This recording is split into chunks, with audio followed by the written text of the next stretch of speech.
1855 میں تبلیغی جماعت کے سنستھاپک مولانا محمد الیاس کے پتا جی مولانا اسماعیل صاحب الہی بخش کے بچے کو پڑھانے کے لیے کاندھلہ سے دلی آئے۔ الہی بخش بادشاہ بہادر شاہ ظفر کے نجی چکتسک و سمدھی تھے۔ وہ وہی الہی بخش ہیں جس نے 1857 کے پرتھم سوتنترتا سنگرام میں انگریزوں کے لیے جاسوسی کی اور قلعے کے بہت مہتوپورن سوچنائیں انگریزوں تک پہنچائیں۔ یہی نہیں، بادشاہ بہادر شاہ ظفر کو بھی انہی نے گرفتار کروایا تھا۔ 1857 کی کرانتی کی وفلتا کے بعد الہی بخش بھی اپرادھ بودھ کا شکار ہو گئے اور پریشان رہنے لگے۔ کافی دنوں بعد انہوں نے اپنی پریشانی مولانا محمد اسماعیل صاحب کو بتائی۔ مولانا نے ان کی روحانی علاج کیا۔ اس سے الہی بخش کو دماغی سکون ملا۔ اس کے بعد الہی بخش نے دلی چھوڑ دی اور نظام الدین آ کر رہنے لگے۔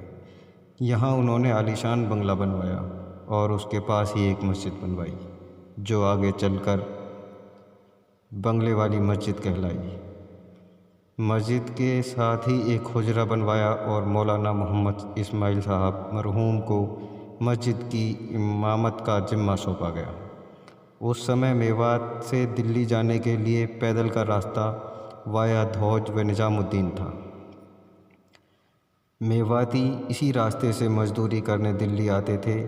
مسجدوں کے سامنے میٹھے پانی کا کنواں تھا جہاں میواتی اپنے ساتھ لایا کھانا کھاتے، دوپہر میں پیڑوں کے نیچے آرام کرتے اور دلی کی اور چل دیتے۔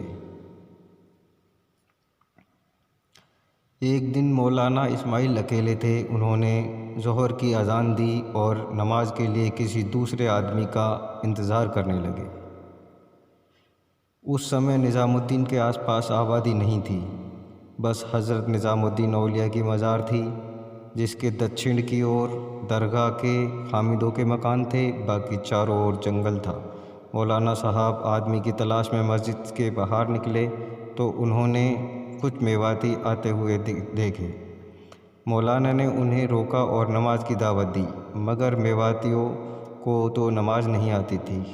خیر، مولانا نے انہیں وضو کرایا اور پھر نماز پڑھائی۔ نماز کے بعد انہوں نے پوچھا، کہاں جا رہے ہیں؟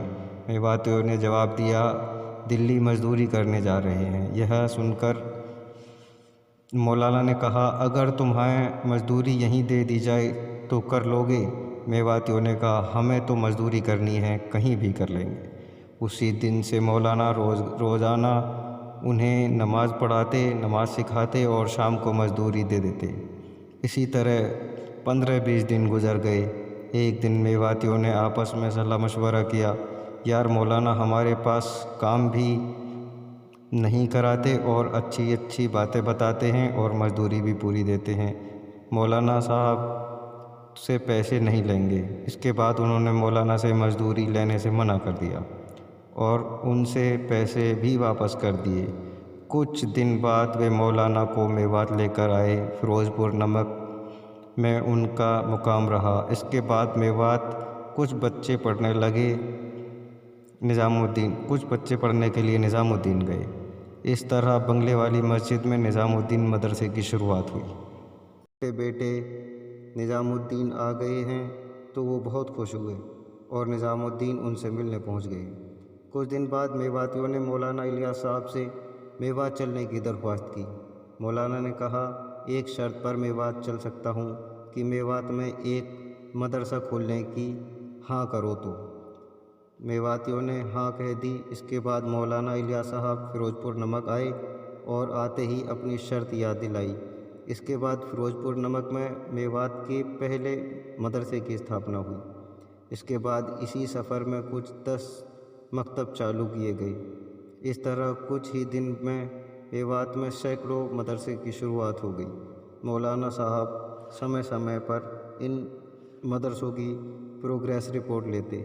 کچھ ہی دنوں میں مولانا اس نتیجے پر پہنچے کہ صرف مدرسوں سے میوات کی جہالت دور نہیں ہو سکتی، اس کے بعد انہوں نے میوات کا سروے کرایا تو رپورٹ ملی میوات میں مسجدیں بہت کم ہیں اور جو ہیں بھی وہ بھی بند پڑی ہوئی ہیں۔ نماز تو کیا لوگوں کو کلمہ بھی یاد نہیں۔ لوگ غیر اسلامی پرمپراؤں میں اس قدر پھنسے ہوئے ہیں کہ وہ اصل اسلام سے کوسوں دور ہیں۔ اسی دوران مولانا کے سامنے ایک نوجوان لایا گیا، بتایا گیا یہ لڑکا فلاں مدرسے سے ہے، فارغ ہے۔ اس کا لباس اور چہرہ، داڑھی موچھ صاف، کسی طرح بھی اسلامی نہیں تھا۔ یہ دیکھ مولانا کو بڑا دکھ ہوا۔